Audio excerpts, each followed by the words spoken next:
안녕하십니까. 네, 한 분 소개가 안 된 것 같은데 제가 올라온 김에 소개해드리죠. 이름은 구자현. 우리 상철형 제 학교 친구인데 오늘 우리 모임에 방문했습니다. 우리 구자현 일어나서 잠깐 인사 한번 부탁합니다. 예.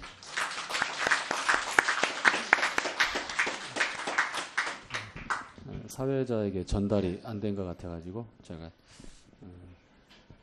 이렇게 자원에서 우리 모임 한번 방문하겠다고 하는 일들이 적은데 우리 문상철 형제가 사람이 인격이 괜찮은 것 같아요. 우리 친구 자연군이 함께 오고자 하는 마음이 있는 정도면 계속해서 좋은 인격으로 주변 친구들에게 선한 영향력을 보여주시길 바랍니다. 우리 히브리서 9장 말씀 함께 읽도록 하겠습니다.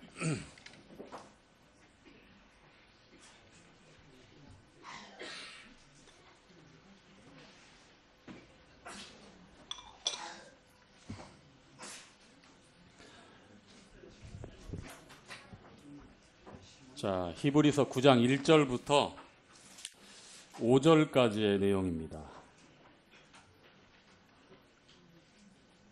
첫 언약에도 함께 읽겠습니다. 시작. 첫 언약에도 섬기는 예법과 세상에 속한 성소가 있다.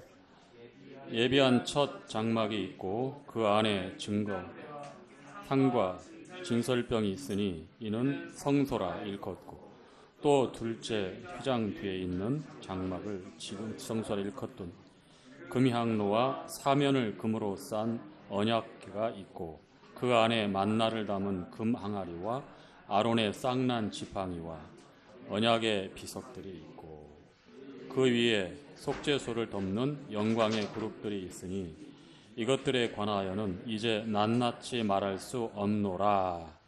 자, 4절 5절까지 말씀 중에 4절만 한 번 더 보겠습니다. 4절 시작.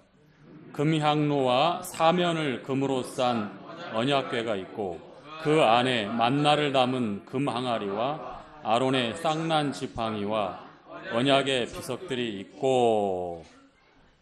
자, 사면을 금으로 싼 궤가 뭐라고 하죠? 지금 여기에 보니까 언약궤, 법궤. 그 안에 무엇 이렇게 세 가지가 있다고요? 처음에 만나를 담은 금 항아리, 두 번째 아론의 쌍난 지팡이, 세 번째 언약의 비석들. 왜냐하면 두 개이니까. 자, 오늘 주제는 이렇게 정해봤어요. 중심에 가까이.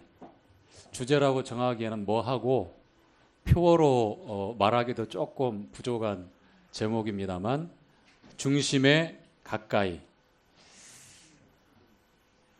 중심에 가까이.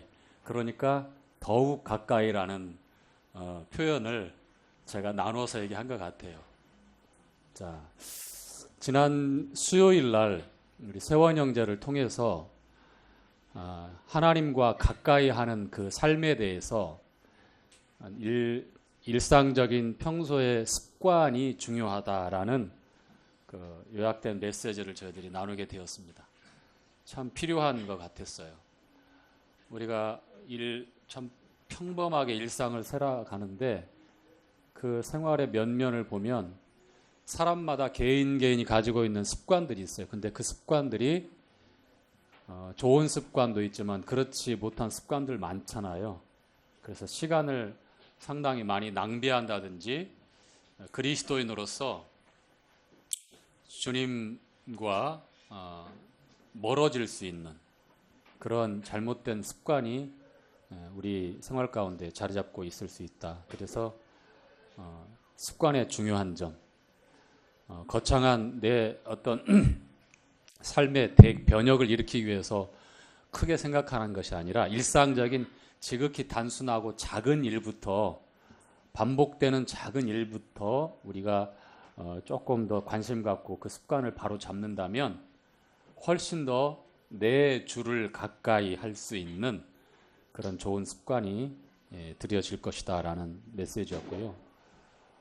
그리고 온라인을 통해서 보셨거나 그리고 잠실 올라가 있는 그 자료 화면에 보면 우리 세원 형제가 기타를 치면서 혼자 독창을 한 게 있습니다.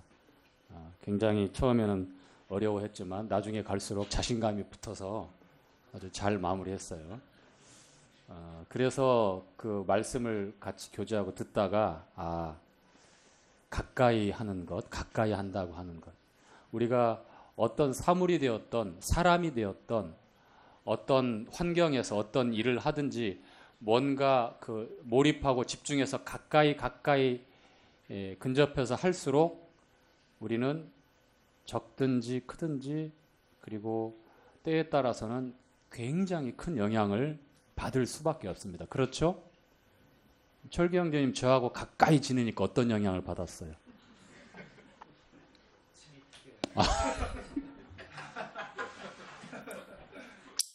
이구동성으로 하는 똑같은 말입니다. 저하고 가까이 있는 사람들은 침이 튀긴다라고 하는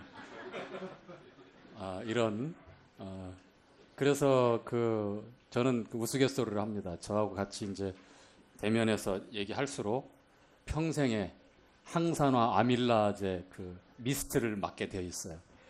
그러면 나도 모르게 피부에 윤기가 나고 광택이 납니다. 뭐 저녁에 두드릴 필요가 없습니다. 우리 자매님들 특별히 저하고 식사할 때 가까이 대면해서 드시면 그 파편에 고스란히 노출되기 때문에 돌아가시면 아마도 윤기 있는 피부를 간직하게 될 겁니다. 뭐 이런 해로운 영향도 받지만 아주 좋은 영향을 받을 수 있는 그러한 가까이 해야 되는데 그래서 성경 본문 가운데 어느 말씀을 찾아서 이 가까이 주님을 가까이 한다고 하는 것에 대해서 한 번 더 말씀을 나눌 수 있겠나라고 생각을 하고 묵상을 하던 차에 그 중심에 대해서 생각을 해봤어요. 자, 이 광활한 우주에 셀 수 없는 행성들이 있잖아요. 지구도 그 가운데 하나고 태양계라고 하는 우리가 사는 우리 은하 안에 있는 이 태양계라고 하는 곳에도 태양을 중심으로 해서 수, 금, 지, 화, 목, 토, 천, 해 명왕성은 너무 멀어서 번외로 한다고 하는 과학자들의 그런 이론들이 나오기도 하는데 이렇게 행성들이 이렇게 태양을 중심으로 해서 공전을 하잖아요. 그런데 이 우주의 중심을 우리가 생각하고 딱 얘기한다고 하면 어디가 될까요?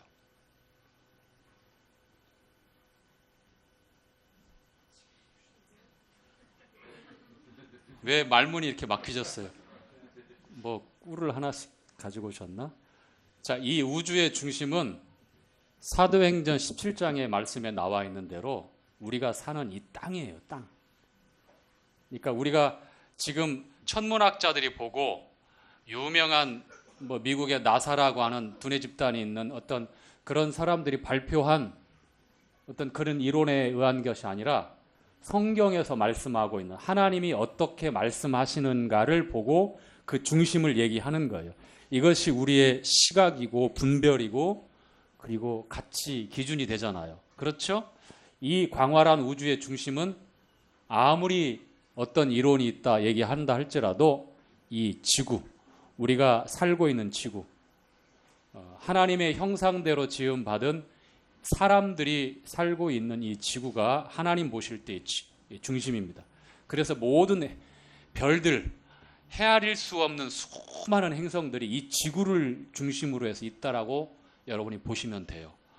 공전한다, 자전한다, 케플러 법칙이 있다, 여러 가지 이론들이 있는데 다 그런 것들 맞을 수도 있고 그렇지 않을 수도 있고 아직 증명이 안 된 이론들도 많은데 어쨌거나 한 가지 우리가 통일해서 확실하게 얘기할 수 있는 것은 성경에서 이 지구가 우리가 밟고 살고 있는 이 땅이 중심이다. 아시겠죠?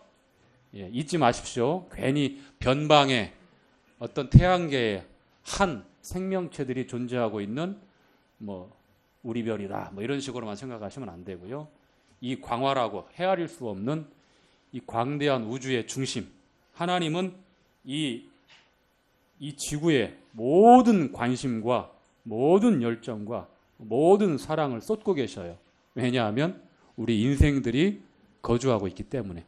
다른 그 어떤 행성에도 생명체들이 있다라고 하는 그러한 뭐 온전한 증명된 사실이 없어요. 마치 그 나사에서나 어떤 유명한 과학자들이 뭐 빛의 속도로 뭐 몇 광년, 뭐 수십 광년, 그러니까 빛의 속도로 1년을 가고 뭐 100년을 가고 뭐 1000년을 간다고 했을 때 그만큼 가도 끝이 없는 게 우주 넓이라고 합니다. 얼마나 광활한지 아시겠죠?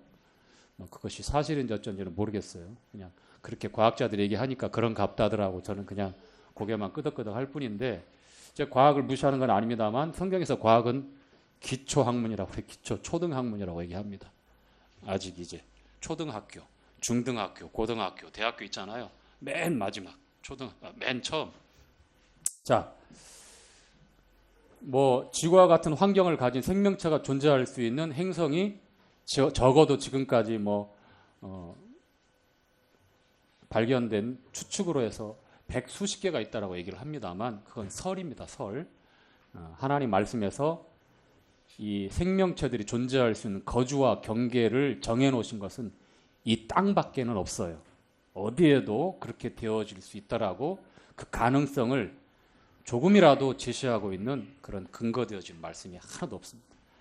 밖에서 얘기하고 있는 과학자들의 그런 설들은 그냥 연구하는 설이다라고 얘기하고, 우리는 진리 되신 성경 말씀을 믿기 때문에 말씀을 근거로 해서 하나님께서 어떻게 말씀하셨는지 그렇게 우리가 말씀을 따라서 분별하고 믿고 그렇게 살면 되는 것 같습니다. 자, 지구가 중심이고, 그러면 이제 이 지구의 굉장히 지구도 넓잖아요. 그렇죠? 예. 지구 한 바퀴 삥 돌면 몇만 킬로라고 그러죠? 4만 킬로가 넘는다고 그러죠? 그런가요? 자, 빛이 1초 동안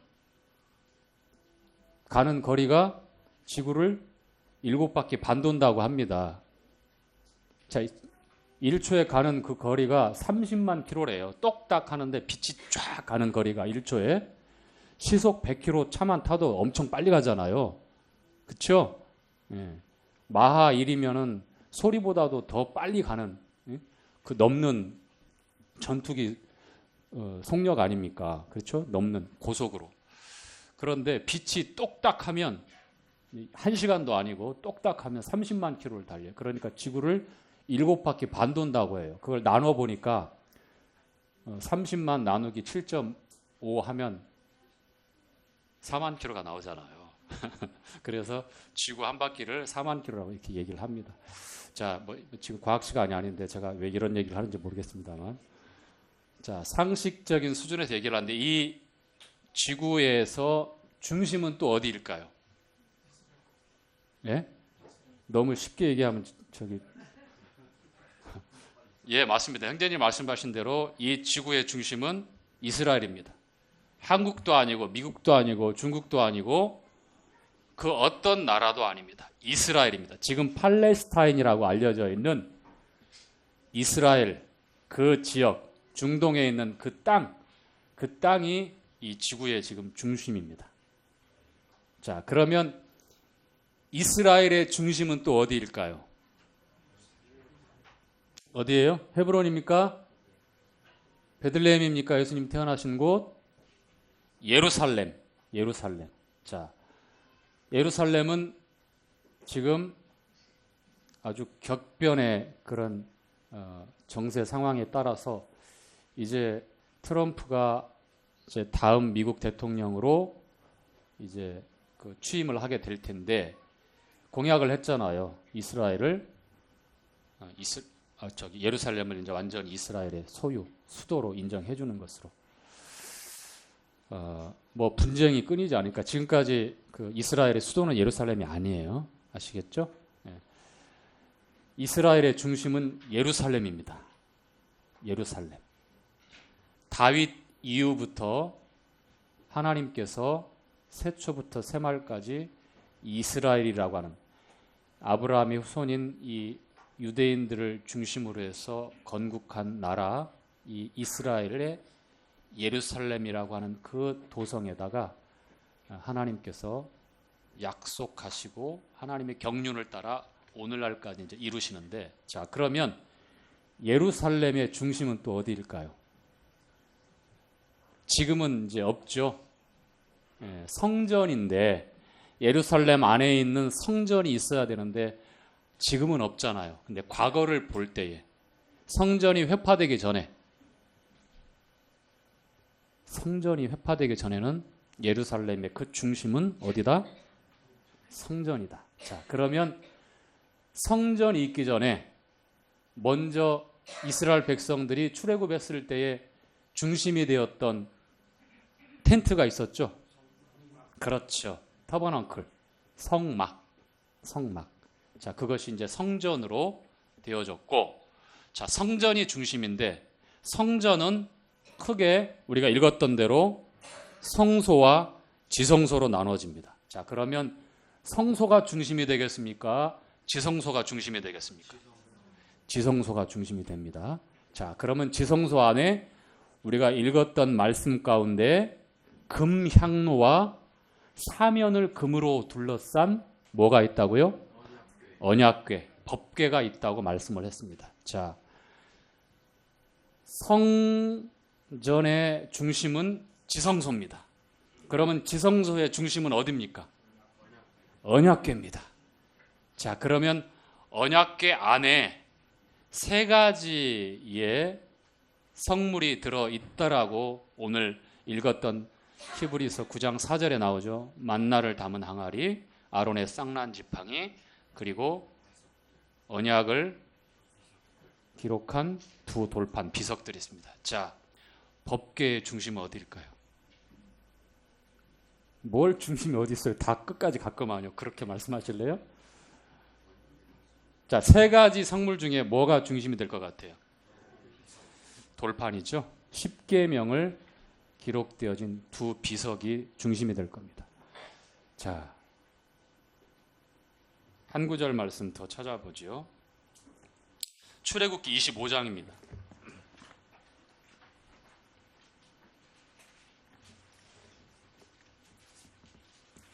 25장 17절부터 이제 내용이 나오는데, 자, 정금으로 17절부터 21절까지 읽겠습니다. 정금으로 시작.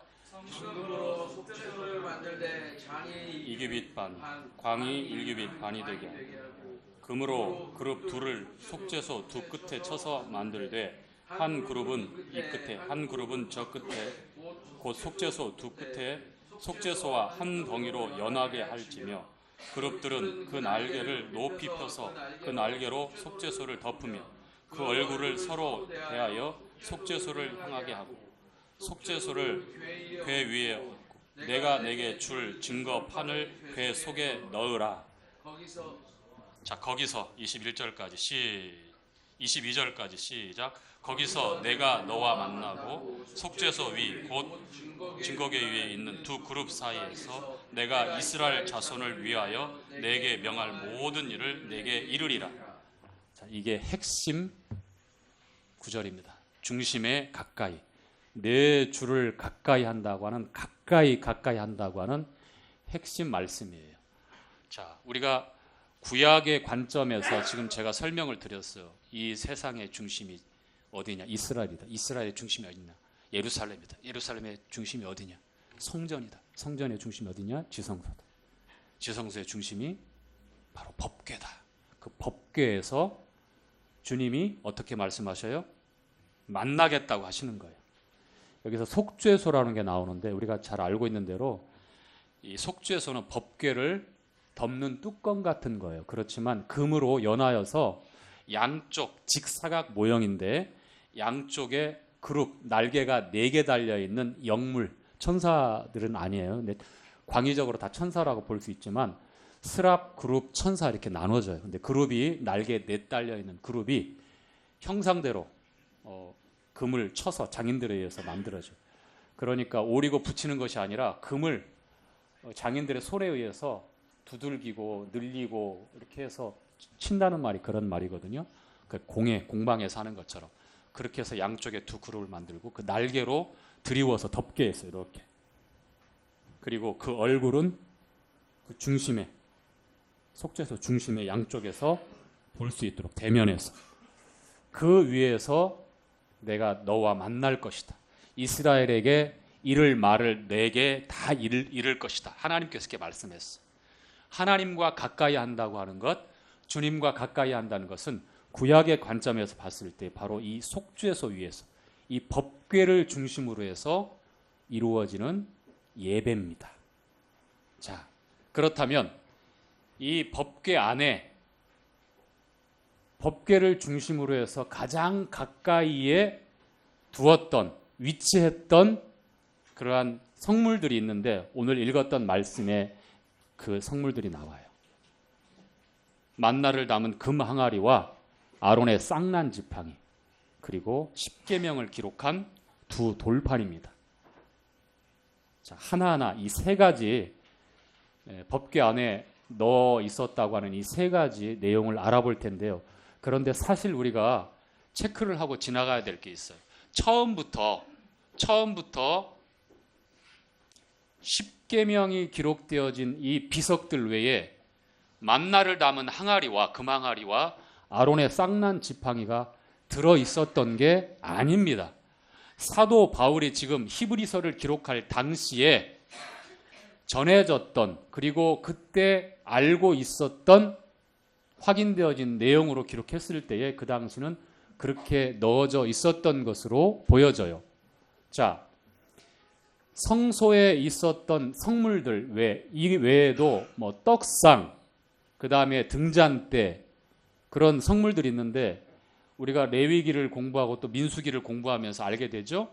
레위의 3 아들이 있죠. 게르손과 고핫과 무라리가 있는데 그 3 아들 중에 둘째 아들인 고핫의 후손들이 이 지성소에 있는 성물들을 옮기는 역할을 세습적으로 맡게 되어 있었어요.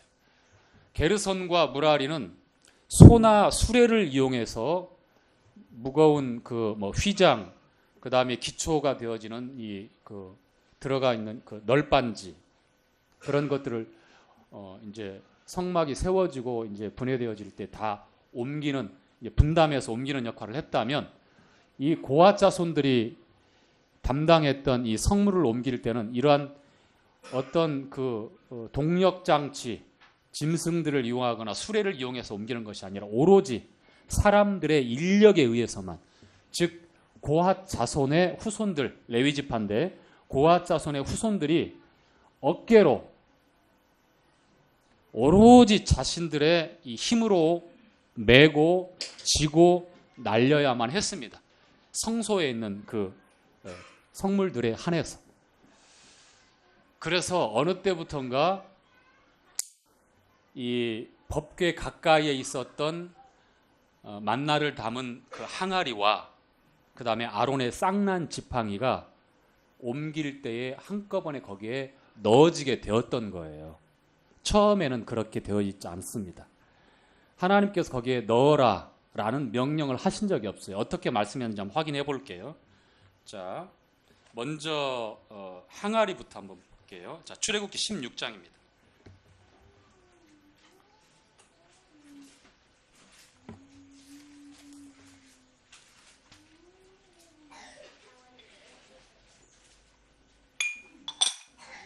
자, 출애굽기 16장 33절부터 한번 볼까요?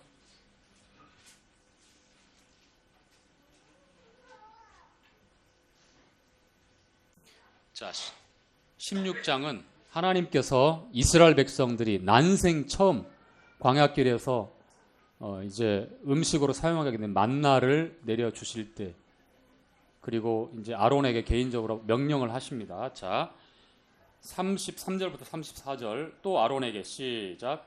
또 아론에게 이르되 항아리를 가져다가 그 속에 만나 한 오멜을 담아 여호와 앞에 두어 너희 대대로 간수하라. 아론이 여호와께서 모세에게 명하신 대로 그것을 증거판 앞에 두어 간수하게 하였고. 자, 어디 앞에 두었어요?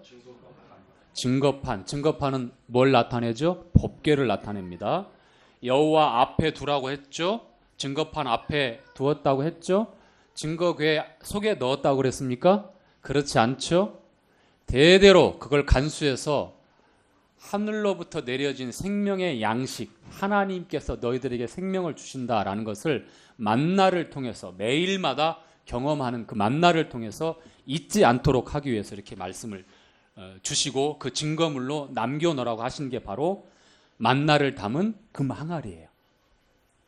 자, 확인되었습니다. 증거판, 법궤 앞에 두는 거예요. 자, 속에 들어가 있지 않지만 하나님께서 말씀하시고 모든 것을 이루는 그 속죄소가 있는 법궤, 십계명이 기록되어져 있는 그 법궤 앞에 둔 거예요. 가까이, 중심에. 기억하라는 겁니다. 잊지 말라는 거예요. 항상. 자, 요한복음 한번 6장으로 갈게요. 어떤 내용인지.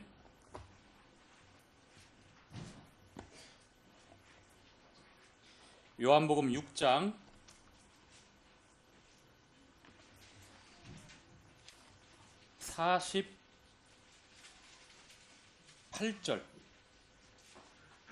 48절부터 51절까지.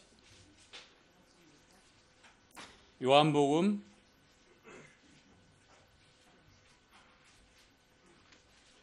'제가 잘못 피고 있네. 48절은 맞는데. 여기 있군요. 자,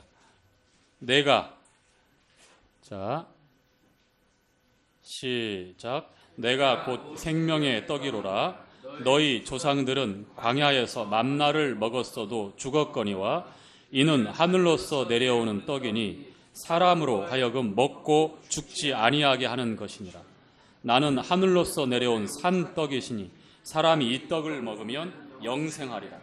나의 줄 떡은 곧 세상의 생명을 위한 내 살이로라 하시니라.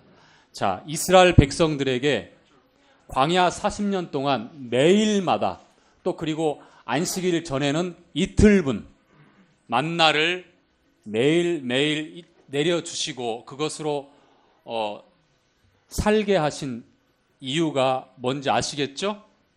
예, 하나님 중심에 가까이에서 생명의 근원이 하나님이시다고 하는 것, 나의 생명이 주께 속해 있다라고 하는 것을 주님을 떠나서는 나의 생명이 아니며 그 생명은 사그러들 수밖에 없다는 것을 가르쳐 주기 위해서 만나를 담은 그 항아리를 법궤 앞에 여호와 앞에 두라고 명령하신 겁니다. 예수님께서도 말씀하시잖아요. 구약에 너희 조상들은 광야에서 만나를 먹어서도 죽었지만 그것은 그림자이다. 그것을 통해서 깨닫기를 바란다라는 말씀이에요. 나는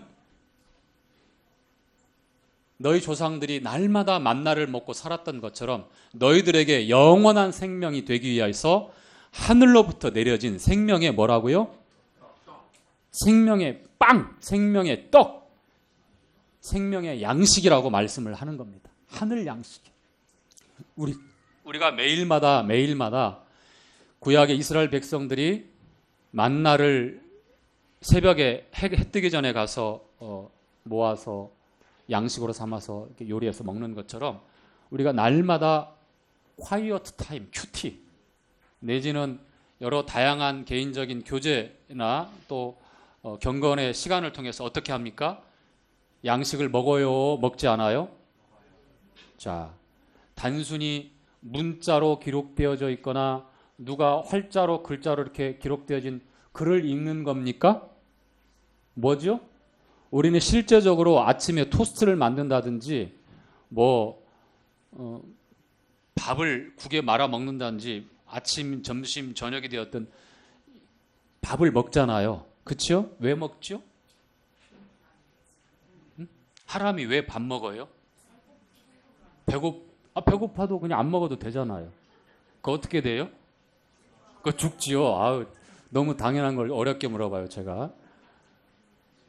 밥을 먹는 이유가 생존하기 위해서예요. 살아있는 생명체들은 끊임없이 외부로부터 이 생명이 유지되어지고 보존되어지기 위해서는 에너지원이 들어와야 돼요. 그렇죠? 음식을 섭취하는 게 그 이유잖아요. 자, 우리가 하나님과의 관계에서 말씀을 읽는다, 말씀을 듣는다, 또 경건의 시간이나 다 포함해서 큐티 시간에 다양하게 그 시간을 갖는 이유가 뭡니까? 살아있는 사람의 당연한 그러한 음식을 먹는 그러한 일들이에요. 단순히 문자를 읽고 독서하고 어떤 정서적으로 안정을 느끼기 위해서 당연히 누가 하니까 따라서 그런 게 아니라 생명이 있기 때문에 그 생명을 먹는 거란 말이에요. 자, 그런데 구약의 관점에서 만나를 먹어도 죽는 생명이 아니라 예수님께서 말씀하신 대로 만나를 담은 항아리를 통해서 그 항아리가 여호와 앞에 있고 법궤 옆에 두어져 있고 나아가서 우리가 읽었던 히브리서 9장 4절에는 그 안에 가장 가까이 하나님과 그 중심에 있어야 되는 것은 그 생명이 누구다? 나는 하늘로부터 내려온 생명의 빵이다. 생명의 양식이다. 한 주님이 우리의 생명이다라는 것을 가르쳐 주기 위해서. 아시겠죠? 왜 중심에, 왜 가까이 해야 되는지. 우리가 그러한 생명을 갖고 있습니다.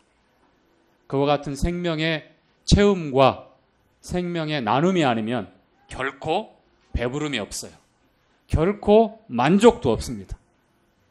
늘 목마르고 배고프니까 다른 곳에서 늘 찾아다 너무 불행한 삶을 사는 거예요. 가까이 가야 되는 이유가 그렇습니다. 멀어질수록, 잊혀질수록, 희미해질수록 우리는 말할 수 없는 영적인 굶주림에 괴로워할 것입니다. 잊지 마십시오. 우리 주님은 우리에게 하늘로서 내려진 생명의 양식, 생명의 만나라는 사실을. 자, 두 번째, 아론의 쌍난 지팡이. 자, 민수기 17장.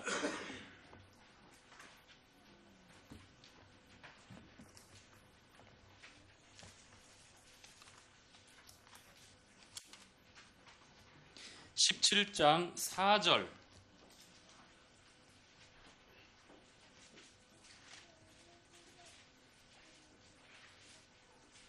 원래 16장부터 쭉 봐야 되는데 17장까지 연결되는데 제가 먼저 설명을 드릴게요. 민수기 16장에는 어떤 내용이 나오냐면 고라의 후손들 중에 레위 지파죠. 자기의 직임과 역할에 만족하지 못하고 이 아론과 이 모세의 지도력에 저항을 하고 왜 너희들만 그렇게 해야 되느냐, 우리는 꼭 왜 이런 일만 해야 되냐는 식으로 해서 이제 대적을 합니다. 그래서 하나님께서 그 결과로 이 반역에 참여했던 250명의 족장들이 산채로 땅이 갈라져서 이제 심판을 받아요. 심지어는 그 가족들까지. 자, 그리고 나서 다시는 이러한 일들로 인해서 대적하지 못하도록 분명한 증거물을 남기는데 12지파의 대표되는 그 지파의 하나씩 막대기, 완전히 살아있는 그 나무에서 끊는 게 아니라 마르고 말라서 진짜 그 땔감으로 써도 잘 타는 그런 화목으로 사용할 수 있는 막대기 있죠. 막대기 하나씩을 잘 다듬어서 가져오라고 해요. 그 12개를 어디다 두냐면 법궤 옆에 주님 앞에 두라고 합니다. 그 다음 날 어떤 일이 생기죠? 자, 아론의 지팡이만 어떻게 되었어요? 자, 한번 읽어볼게요. 자, 4절.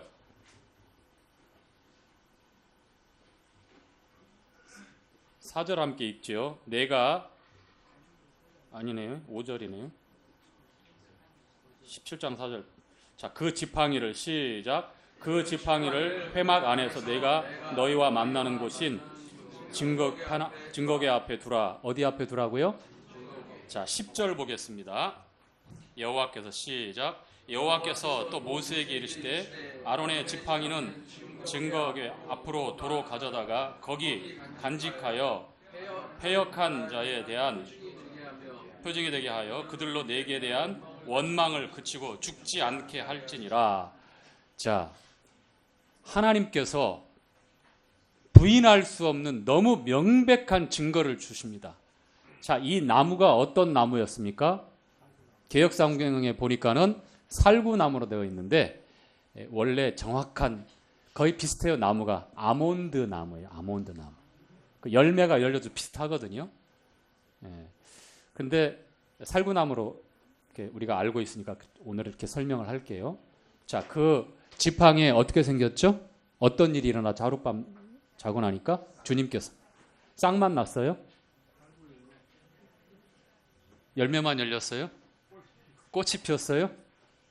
움이 트고 싹이 나고 열매가 열리고 꽃이 피었어요.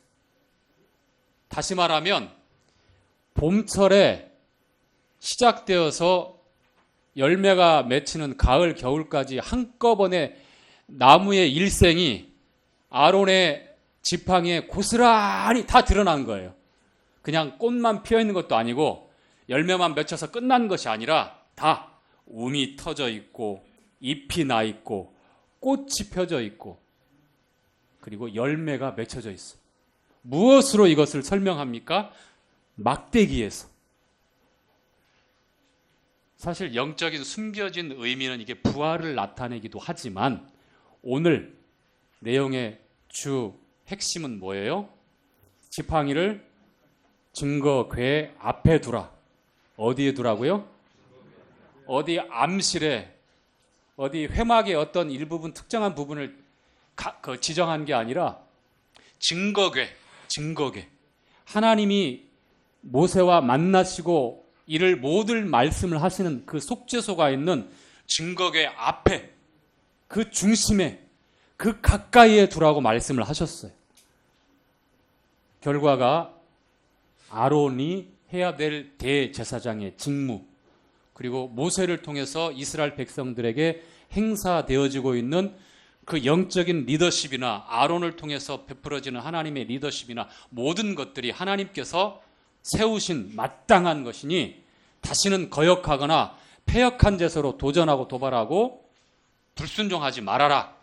왜냐하면 250명 고라 자손의 그 몇몇 특출난 그런 인재들 더불어서 함께 멸망했잖아요. 다시는 그러한 일이 생기지 않도록 그 증거물로 분명히 세워두는 거예요. 경계를 삼는 거예요. 이 아론의 쌍난 지팡이는 그런 의미가 있습니다. 우리에게도 하나님 중심에 가까이 우리가 거한다면 이와 같은 경계에 신속하고 분명하게 우리에게 가르쳐 주시는 하나님의 엄연한 이 말씀에 대해서도 우리가 아주 바르게 분별하고 그 말씀에 온전히 순종할 수 있게 되는 것이죠. 희미해지거나 멀어지거나 또 잘 안 들리거나 안 보이거나 그러면 어떻게 될까요? 자행자제하는 거예요. 내 마음대로. 세상이 원하는 그 방법과 그 기준과 그 가치대로 살아갈 수밖에 없다는 거예요. 법궤 여호와 앞에 이 쌍난 지팡이를 두라고 말씀하신 이유입니다. 아시겠죠? 자, 마지막으로 이제 두 돌판 언약의 비석들입니다. 자,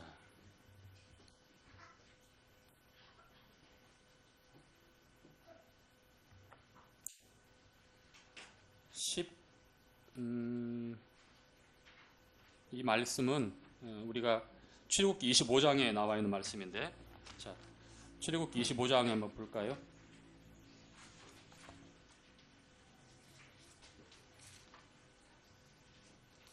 (25장) 17절부터의 내용이네요.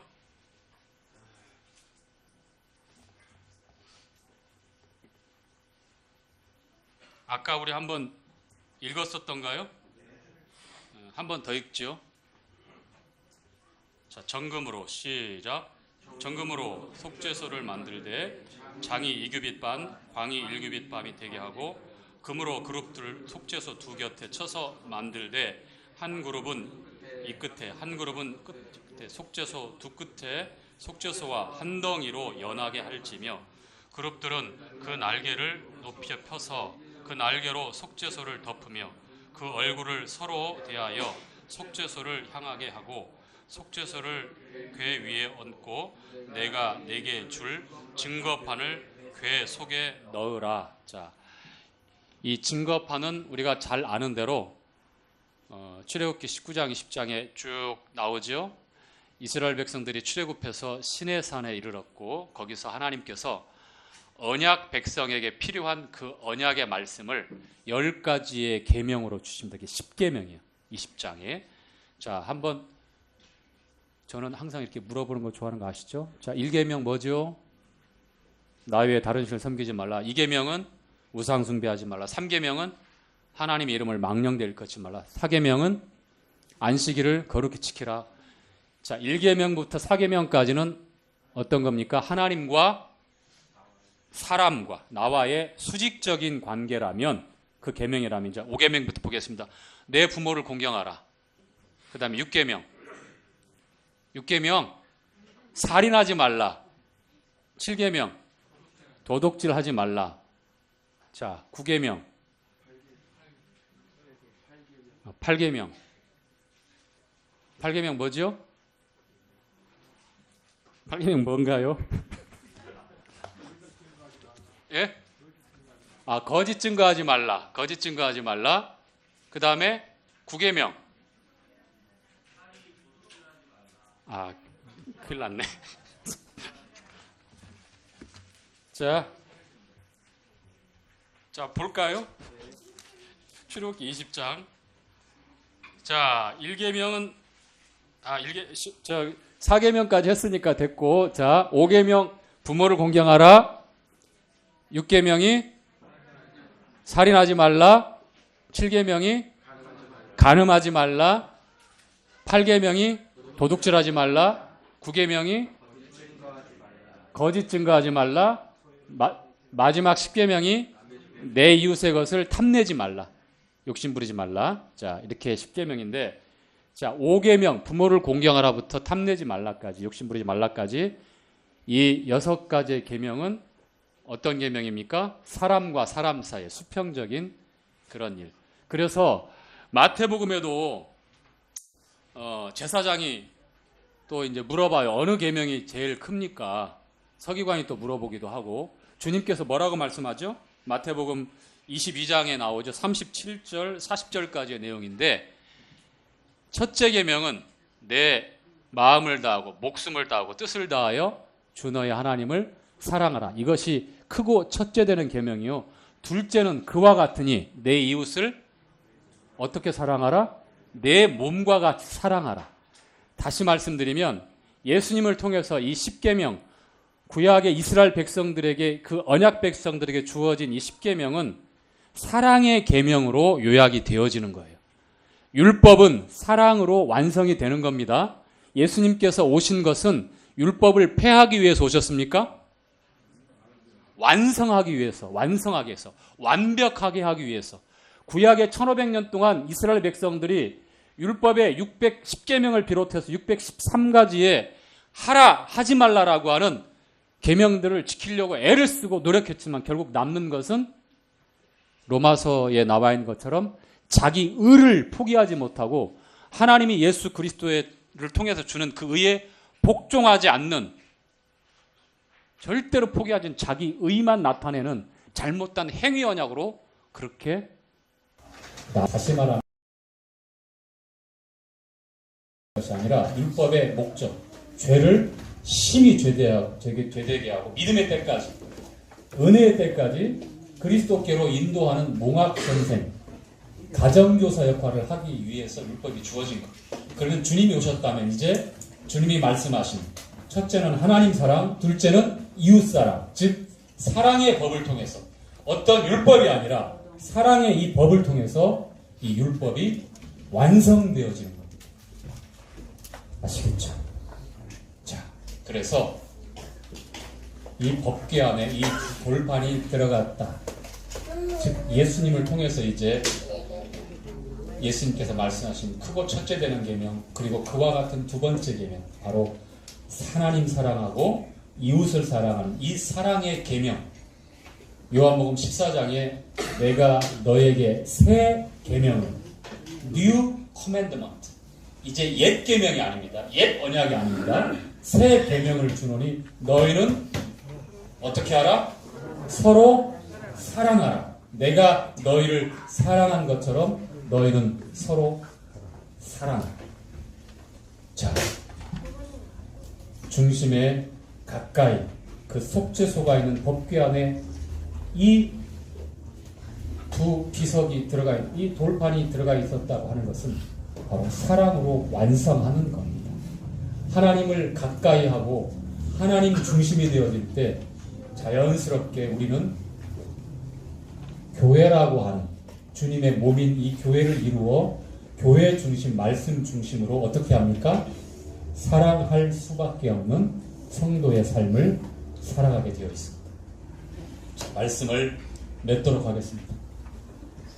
내 주님을 가까이 한다고 하는 것은 우리가 읽었던 말씀에 나와 있는 대로 구약의 관점에서 봤을 때에 히브리인들에게 속한 히브리서지만 이 강을 건너온 자, 이게 아브라함을 나타낸 겁니다. 갈대아 우르에서 유브라데 강을 건너서 하란에 있다가 하란에서 이제 팔레스타인 가나안 땅에 오게 되는 그 경로가 있어요. 초생 땅 경로.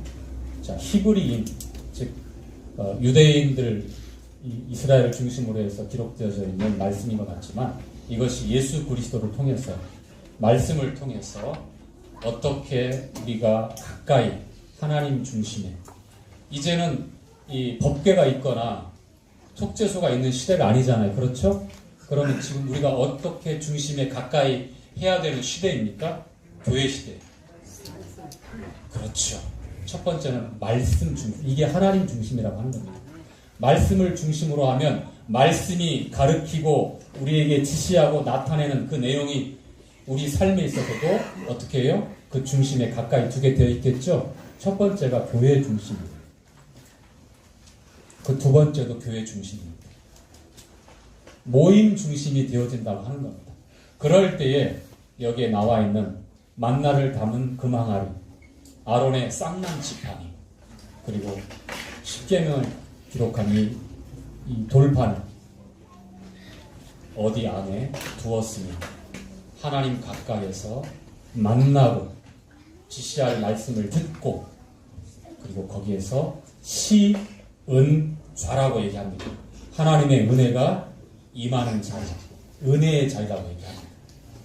이것이 오늘날 새 계명을 주신 사랑의 법으로 율법을 완성하신 주님께서 우리에게 말씀하시고 또 가르쳐 주시고 인도하시는 하나님 중심, 말씀 중심, 교회 중심의 신앙의 삶이라는 것을 오늘 이렇게 말씀을 요약하면서 마치도록 하겠습니다.